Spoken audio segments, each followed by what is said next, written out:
Big TV భక్తి సమాచారం WhatsApp ఛానల్లో జాయిన్ అవ్వండి. అన్ని విశేషాలు ఎప్పటికప్పుడు తెలుసుకోండి.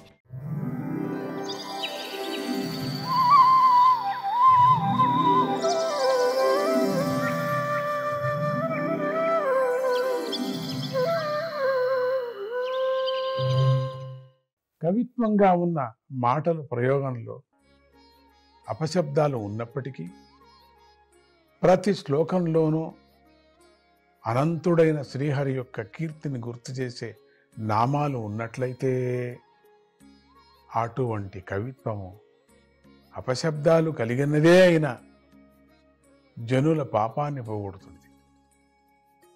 సాధు పురుషులు ఇతరులు చెప్పినా కూడా ఆ నామాలను వింటూ ఉంటారు కదా, ఎవరు చెప్పినా వింటారు కదా. వినేవారు కోరితే చెప్తూ ఉంటారు కూడా, వినేవారు చెప్పేవారు కూడా లేకపోతే వారే గానం చేసుకుంటూ కూడా ఉంటారు. కర్మబంధం లేని బ్రహ్మనిష్ట జీవన్ముక్తికి సాధనమైన జ్ఞానాన్ని కలిగిస్తుంది.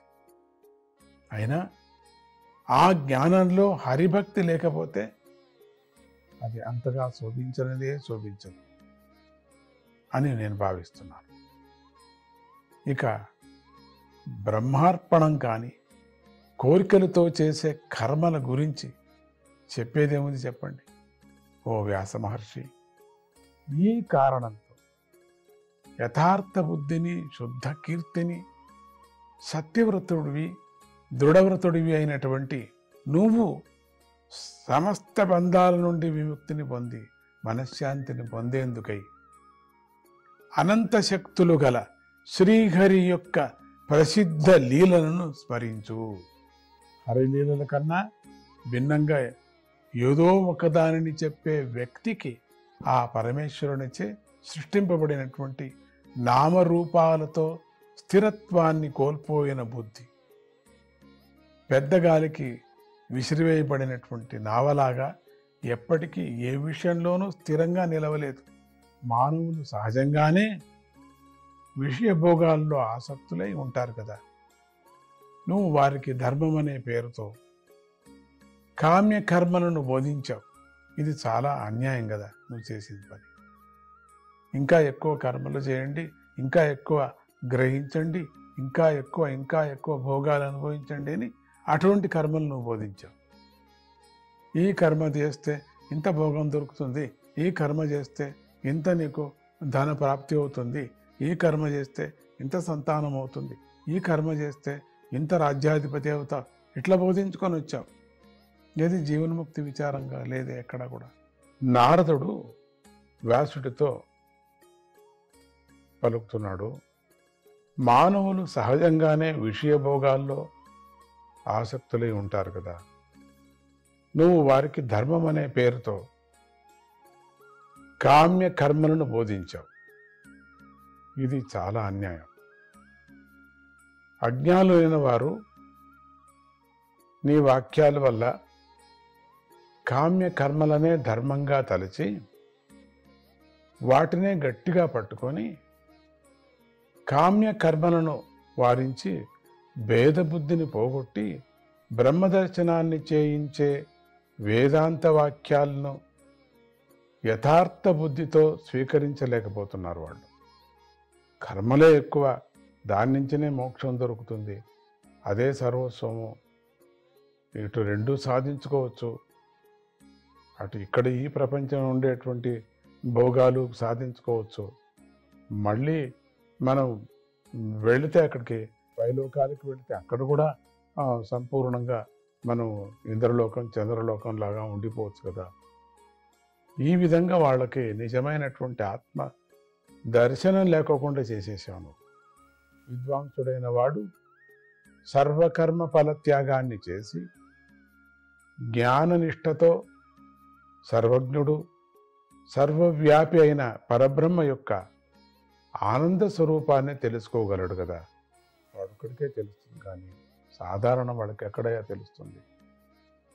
అందువల్ల ఓ గొప్పవాడా, నువ్వు దేహాదులయందు అభిమానం కలిగి త్రిగుణాలతో ఆడిపడుతున్న మానవులకు ఆ భగవంతుని యొక్క లీలా విశేషాలను తెలుపు అన్న. త్యక్త్వా స్వధర్మం చరణాంబుజం హరేహి భజన్న పక్వోత పతేత్తతో యది భజన్న పక్వోత పతేత్తతో యది యత్ర క్వవా భద్రమభూదముష్యకిం కోవార్త ఆప్తో భజతాం స్వధర్మతః. స్వధర్మాన్ని విడిచిపెట్టి శ్రీహరి యొక్క పాదపద్మాలను సేవించిన వాడు భక్తిలో పరిపక్వతను పొందకముందే ఆ భజన నుండి జారిపోయినా లేదా మరణించినా కూడా అటువంటి వాడికి తరువాతి జన్మ ఏదైనా సరే దాని యందు అమంగళం అనేదే కలుగదు. హరిభక్తి లేని స్వధర్మమైనా సరే ఇహంలోనూ పరంలోనూ లేదా తరువాతి జన్మలోనూ కూడా మేలు చేయలేదు. హరిభక్తి లేనిది స్వధర్మమే అయినా దానివల్ల ప్రయోజనం లేదు. బుద్ధిమంతుడైన వాడు శ్రీహరి పాదసేవ కోసం మాత్రమే ప్రయత్నించాలి. పుణ్య ప్రభావంతో పుణ్యలోకాలను పొంది ఆ పుణ్యం ఖర్చు కాగానే క్రిందికి జారి మళ్ళీ పైకెక్కి మళ్ళీ క్రిందికి జారటం అనే ఈ విధమైన తిరుగాటలో చిక్కుకున్న జీవులు శ్రీహరి పాదసేవ అనే భాగ్యాన్ని పొందలేరు. ఎంత హరిభక్తి లేనిది నువ్వు ఎన్ని కర్మలు చేసినప్పటికీ కూడా, ఎన్ని యాగ యజ్ఞాదులు చేసినప్పటికీ, ఎంత పెద్ద పాండిత్యం నువ్వు సాధన చేసినప్పటికీ, నువ్వు కొన్ని కోట్ల పుస్తకాలు రాసినప్పటికీ కూడా నీకు హరిభక్తి లేనిది ఇక ఆ జన్మంలో నీకు మంచిది లేదు అనేది ఒకటి వస్తుంది. పండితుడు ఇక్కడ ఈ లోకంలో ఎప్పుడూ పేరుంటుంది నీకు, ఇంత పెద్ద గ్రంథాలు రాసుకున్నావు నిజమే, కానీ హరిభక్తి ఉన్నప్పుడు అది నీ సొంతం. నీకు పైలోకాల్లో కూడా నీకు మంచిది. లేకపోతే మళ్ళీ ఈ కర్మలు చేయటం, హరిభక్తి లేనటువంటి కర్మను చేయటం, మళ్ళీ పైకి వెళ్ళటం, మళ్ళీ భోగాలు అనుభవించటం, మళ్ళీ కిందికి రావటం, మళ్ళీ కర్మలు చేయటం, మళ్ళీ భోగాలు అనుభవించటం, ఇదే పని అయిపోతుంది. హరిభక్తితో చేసే ప్రతి కర్మను కూడా నీకు ఇక్కడ అక్కడ రెండు కూడా నీకు మంచిది, పై జన్మలో కూడా మీకు మంచిది అవుతూ ఉంటుంది. బుద్ధికి అంతు చిక్కని వేగం గల కాలం యొక్క ప్రభావంతో జీవుడు ఎక్కడ ఉన్నా కూడా ప్రారబ్ధం వల్ల దుఃఖం వచ్చినట్లుగానే విషయ సుఖం కూడా లభిస్తూనే ఉంటుంది. ఎట్లా దుఃఖం అంటున్నామో జన్మాంతరంగా మనం ఏదో జన్మలో చేసుకున్నాం అట్లా అంటుంటారు.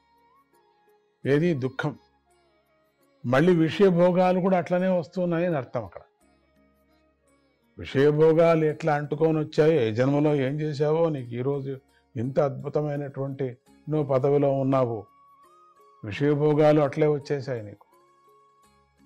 అవి కూడా అంటవు, ఎప్పుడు అంటుకున్నాయి నీకు. కానీ ఇక్కడ విషయభోగాలు కూడా అంటకపోయినప్పుడు, అంటలేదు నాకు అంటే శ్రీహరి భక్తితోనే నువ్వు ఆ శ్రీహరి యొక్క సామ్రాజ్యానికి వెళ్ళచ్చు. అందుకని ఓ వ్యాస, శ్రీహరిని సేవించేవాడు ఎప్పటికీ సంసారంలో చిక్కుకోడు, ఇది నిశ్చయం. ఎందుకంటే అతడు ముకుందుని పాదసేవ అనే రసాన్ని గ్రహించినవాడు.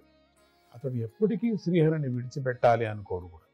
ఈ జగత్తు యొక్క సృష్టి స్థితి లయాలు భగవంతుని వల్ల కలుగుతున్నాయనేది ముందుగా మనం చెప్పుకున్నాం కదా.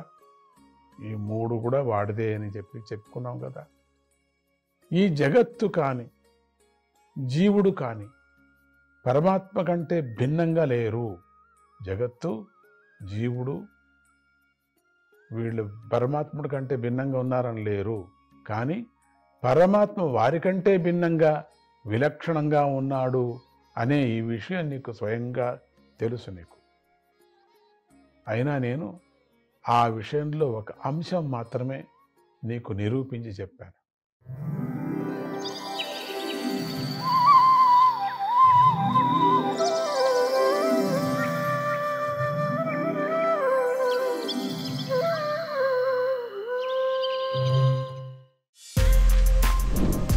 For more videos like this, subscribe Big TV channel.